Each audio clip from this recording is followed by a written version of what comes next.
அஸ்ஸலாமு அலைக்கும் ஃப்ரெண்ட்ஸ், வணக்கம். Welcome to Rahmi's kitchen. Friends, இன்றைக்கி நம்ம ராவுத்தர் மட்டன் பிரியாணி பண்ண போகிறோம். அதுக்கு என்னென்ன தேவைன்னு பார்ப்போம். ஃபஸ்ட்டு ஒரு 1/2 kg மட்டன் எடுத்துக்கோங்க. நல்லா க்ளீன் பண்ணி வாஷ் பண்ணி அது குக்கரில் போட்டுக்கோங்க. முதல்ல மட்டன் வேவிக்கலாம். நம்ம மட்டன் வேவிக்கிறதுக்கு வேண்டிட்டு 1/2 teaspoon இஞ்சி பூண்டு பேஸ்ட்டு,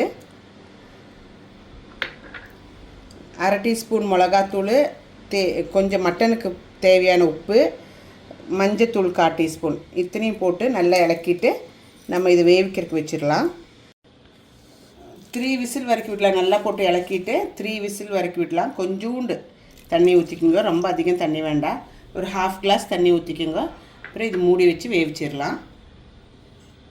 நம்ம க்ளோஸ் பண்ணி 3 விசில் கொடுத்துடலாம்.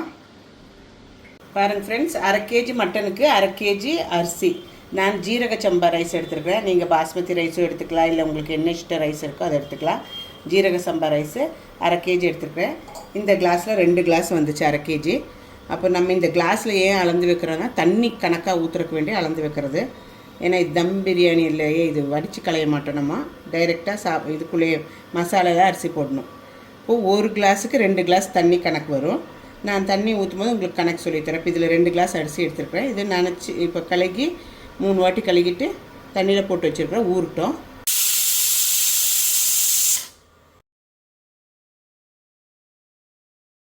பாருங்கள் ஃப்ரெண்ட்ஸ், நம்மளோட மட்டன் வெந்திருக்கும்.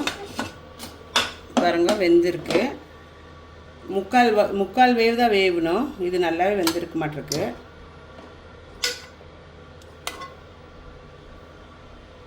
பாருங்கள், வெந்துருச்சு. இன்னும் கொஞ்சம் வேகணும். அதை நம்ம ரைஸ் கூட போட்டு வேவிக்கலாம். ஓகே, சரி. இப்போ நம்ம தாளிச்சிடலாம். நமக்கு ஸ்டவ் பற்ற வச்சு ஒரு சட்டி வச்சுக்கலாம். சட்டி காஞ்ச பிறகு ஒரு 100 கிராம் 1/2 kgக்கு 100 கிராம் எண்ணெய் ஊற்றிக்கோங்க. அப்புறம் ஒரு 25 கிராம் நெய் நீங்கள் இப்போவே வேணுமா தான் ஊற்றிக்கலாம், இல்லாட்டி இறக்குறதுக்கு தம் வைக்கும் போதும் கூட ஊற்றிக்கலாம். அப்போது நல்ல மணமாக இருக்கும். நான் 2 இப்போவே ஊற்றிக்கிறேன். ஒரு 100 கிராம் எண்ணெயும் நெய்யும் நான் போட்டுக்கிறேன். இப்போவே நல்லா காஞ்ச வரைக்கு நெய்யும் எண்ணெயும் காஞ்ச வரைக்கு. பாருங்கள் ஃப்ரெண்ட்ஸ்,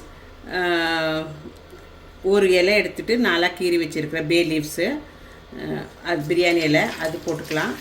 அப்புறம் 3 பீஸு பட்டை, 5 ஏலக்காய், 8 லவங்கு, ஒரு ஜாவித்ரி, இதெல்லாம் போட்டுக்கலாம். நான் 3 வெங்காயம், பெரிய வெங்காயம் அரைச்சி வச்சுருக்கிறேன். 3 அதை போட்டுக்கலாம். வெங்காயம் 10 சின்ன வெங்காயம் தட்டி வச்சுருக்கிறேன், அதுவும் போட்டுக்கலாம். 5 பச்சை மிளகு. உங்களுக்கு காரம் இன்னும் வேணுமா தான் இன்னும் 2 போட்டுக்கலாம். நல்லா இலக்கிக்குங்க. வெங்காயம் நல்லா மெலிசாக நீளமாக அறுத்துக்குங்க. டிரான்ஸ்பரண்ட் ஆகிற வரைக்கும் நம்ம நல்லா இலக்கி கொடுக்கணும். இது நல்லா வணங்கட்டும். பாருங்கள் ஃப்ரெண்ட்ஸ், இந்த மாதிரி ஆகணும் வெங்காயம். அப்போ தான் நல்லா டேஸ்டியாக இருக்கும். நான் ஒரு 3 டொமேட்டோ எடுத்து அறுத்து வச்சுருக்கிறேன், அதுவும் போட்டுக்கலாம். நல்லா உடஞ்சி வேகட்டும். உடஞ்சி வெந்த வரைக்கும் பாட்டி மசாலா போடலாம். போட்டு நல்லா இலக்கிக்கோங்க. இது கூட கொஞ்சம் புதினா தலை போட்டுக்கோங்க. ஒரு பிடி எவ்வளோ கொஞ்சமாக. அப்புறம் கொஞ்சம் கொத்தமல்லி தலை போட்டு நல்லா இலக்கிக்கோங்க. எல்லாம் நல்லா சேர்ந்து வணங்கட்டும்.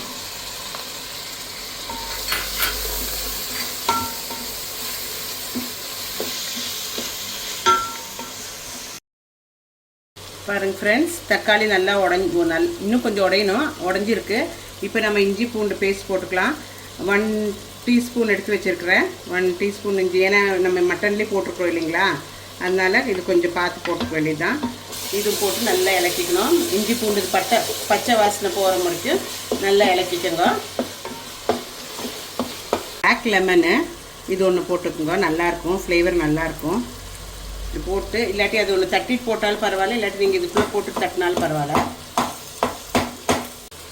இப்போ நான் மிளகாத்தூள், பச்சை மிளகு எல்லாம் போட்டிருக்கனால ஒரு அரை டீஸ்பூன் தான் மிளகாத்தூள் எடுத்துருக்குறேன். மட்டன்லேயும் போட்டிருக்குறோம் இல்லையா அரை டீஸ்பூனு, அதனால் அரை டீஸ்பூன் மிளகாத்தூள், அரை டீஸ்பூனு கரம் மசாலா, கரம் மசாலா இல்லை பிரியாணி மசாலா, 1/4 டீஸ்பூனு கரம் மசாலா எல்லாம் போட்டு நல்லா மிக்ஸ் பண்ணிக்கோங்க.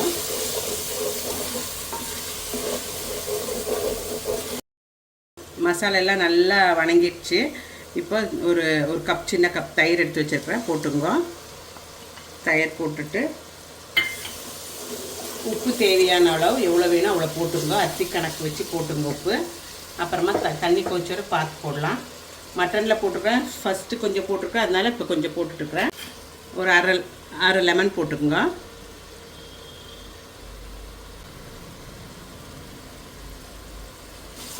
பார்க்குறதுக்கு எவ்வளோ கலர்ஃபுல்லாக எம்மியாக இருக்குல்ல. இப்போ நம்ம இந்த டைமில் எல்லாம் மசாலா வணங்கியாச்சு. நம்ம மட்டன் வேவிச்சு வச்சுருக்கோம் இல்லைங்களா, அது போட்டுக்கலாம். அந்த தண்ணியோடு போட்டுக்குங்க.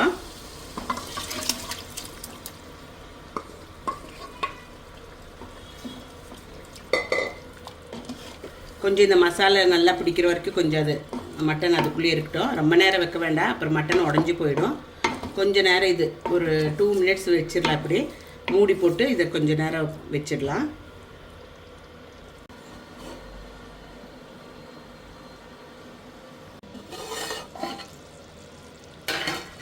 பாருங்கள் ஃப்ரெண்ட்ஸ், 2 மினிட்ஸ் ஆகிடுச்சு.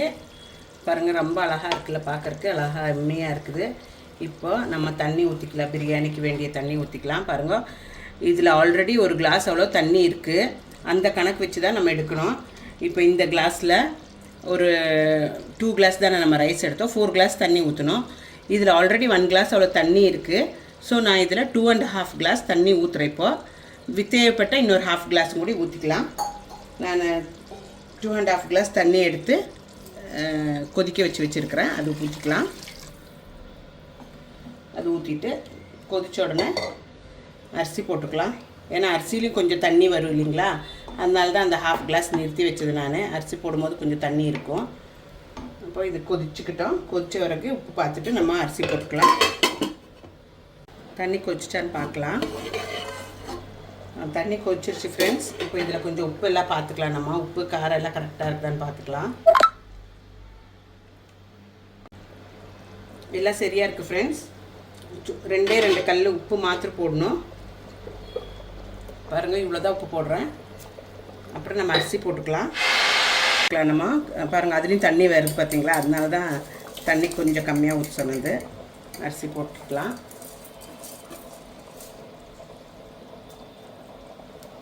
இதில் கொஞ்சம் கூட தண்ணி ஊற்றிட்டு போட்டுங்க. இப்படி கரெக்டாக 4 கிளாஸ் தான் வரணும். 2 கிளாஸுக்கு 2 கிளாஸு. நான் அந்த அரை கிளாஸ் அங்கே குறைச்சதுனால இங்கே அந்த அரை கிளாஸ் சேர்த்துக்கிட்டேன். இது நல்லா கொதிக்குது, வெந்து வரட்டும். பார்த்துட்டு அப்புறமா தம் வச்சுக்கலாம். கொஞ்சம் நேரம் இப்படி ஹை ஃப்ளேம்லேயே இருக்கட்டும். அப்புறம் சிம் வச்சுட்டு நம்ம தம் வச்சுக்கலாம். இடையில கொஞ்சம் இலக்கி விட்டுக்குங்க, இல்லாட்டி அடி பிடிச்சிடும். பாருங்க, நல்லா கொதிக்குது. ஒன்று இலக்கி விடலாம்.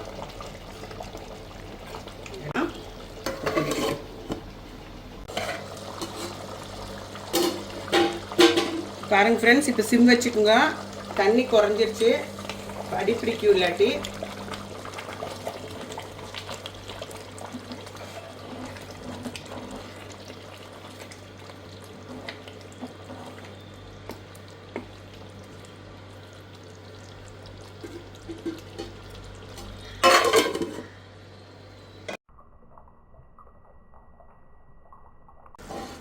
பாருங்கள் ஃப்ரெண்ட்ஸ், ஆல்மோஸ்ட் ஆயிடுச்சு. நல்லா இலக்கி விட்டுக்குங்க. இப்படி பாருங்கள், சாப்பாடு எப்படி உதிராக இருக்குது. இன்னும் தம் ஆகணும். இப்போ நம்ம இது ஒரு 15 மினிட்ஸ் தம் விடணும். இப்படி மூடி வச்சு தம் விடணும். ஃபஸ்ட் அதுக்கு இப்படி இலக்கி விட்டுட்டு சிம்லேயே இருக்கணும். கொஞ்சம் கொத்தமல்லி கார்னிஷ் பண்ணிக்கோங்க.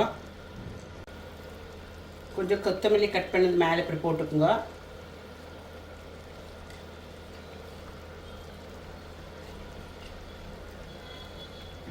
கொஞ்சம் கஸ்தூரி மேத்தி எடுத்துட்டு கசக்கி போட்டுருங்க இப்படி.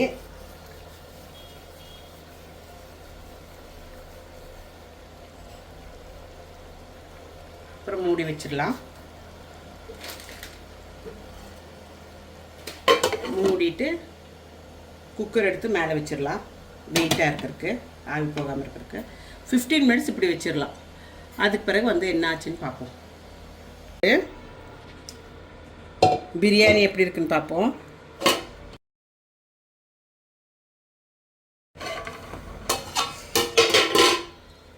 பாருங்கள் ஃப்ரெண்ட்ஸ், பிரியாணி ரொம்ப எம்மியாக வந்துட்டுருக்குது. சூப்பராக இருக்குது. ஆஹா, எப்படி இருக்குது பாருங்கள், நல்லா இருக்குது. இது நம்ம இனி சர்வ் பண்ணிக்கிட்டு உங்களுக்கு காணிக்கிறேன், டேஸ்ட் பண்ணி காணிக்கிறேன். நல்லா கரெக்டாக வெந்துருச்சு. எல்லாம் ஒன்றுக்கு ஒன்று ஒட்டாமல் இருக்குது பாருங்கள். ஃப்ரெண்ட்ஸ் பாருங்கள், நம்ம பிரியாணி ராவுத்தர் பிரியாணி ரெடியாக இருக்குது. எவ்வளோ எம்மியாக இருக்குது பாருங்கள். சூப்பராக வந்திருக்குது பிரியாணி. நீங்களும் வீட்டில் ட்ரை பண்ணுங்க. இஷ்டாச்சுன்னா லைக் பண்ணி சப்ஸ்கிரைப் பண்ணுங்க. பாருங்கள் எவ்வளோ நல்லாயிருக்கு. நம்ம பிளேட்டில் எடுத்து விளம்பிக்கலாம். பாருங்கள் ஃப்ரெண்ட்ஸ், ரெடியாக இருக்குது. இது கூட கொஞ்சம் தயிர் சட்னி வச்சுக்கிட்டு நம்ம டேஸ்ட் பண்ணி பார்க்கலாம் எப்படி இருக்குதுன்னு. பாருங்கள், கறியெல்லாம் நல்லா வெந்திருக்கு பாருங்கள், எப்படி பிஞ்சுன்னு வந்துருச்சு. சூப்பராக வெந்திருக்குது. ஒரு பைட் எடுத்து பார்ப்போம் எப்படி இருக்குதுன்னு.